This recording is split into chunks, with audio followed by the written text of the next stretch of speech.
আশা করব আর বিদেশ নয়, বাংলাদেশের মাটিতে বসে আপনি সে দায়িত্ব পালন করবেন, আমাদের সাংবাদিকতাকে উৎসব করবেন, সাংবাদিকতায় কন্ট্রিবিউশন রাখবেন এবং আমাদেরকে এবং এদেশের সাংবাদিকদেরকে, আমি শুধু জাতীয় প্রেস ক্লাবের পক্ষ থেকে নয়, এদেশের সাংবাদিক সমাজের পক্ষ থেকে বলছি, আপনি বলিষ্ঠ ভূমিকা পালন করবেন।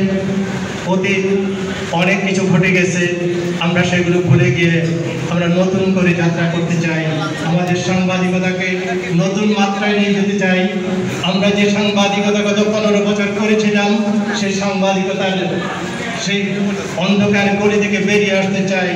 নতুন করে বাংলাদেশের আমাদের নতুন প্রজন্মকে সাংবাদিকতা কাকে বলে, কিভাবে সাংবাদিকতা করতে হয়, কিভাবে মানুষের অধিকার প্রতিষ্ঠার জন্য সাংবাদিক সমাজ অতীতে আমাদের মুরব্বীরা, আমাদের পূর্বসূরীরা যে ভূমিকা পালন করেছিল, সেখান থেকে আমরা বিচ্যুত হয়ে গেছি। বারবার আমাদের উপর খবরদারি করা হয়েছে। প্রকৃত সাংবাদিকতা আমরা ফিরিয়ে আনবো।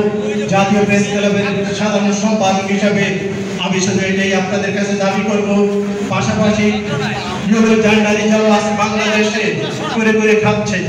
আমি এখানে যখন সামান্য একটা আসছিল জাতীয় প্রেস ক্লাব নেতৃবৃন্দের সাথে দেখা করার জন্য, আমি দায়িত্বহীন ভাষায় তাদের কাছে ক্ষমা চেয়ে নিয়েছি। আমরা যদি কত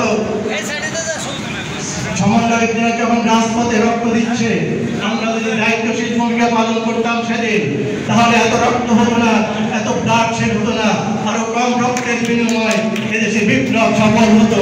আমি করজোড়ে তাদের কাছে আমার জাতীয় প্রেস ক্লাব তথা এদেশের সাংবাদিক সমাজের পক্ষ থেকে ক্ষমা চেয়ে নিচ্ছি। আপনারা আমার এই বার্তাটা পৌঁছে দেবেন তাদের কাছে, এই বলে আমার বক্তব্য শেষ করছি। মুশফিককে আবারও জাতীয় প্রেস ক্লাব অঙ্গনে স্বাগত জানাচ্ছি। আপনাদের সবাইকে ধন্যবাদ।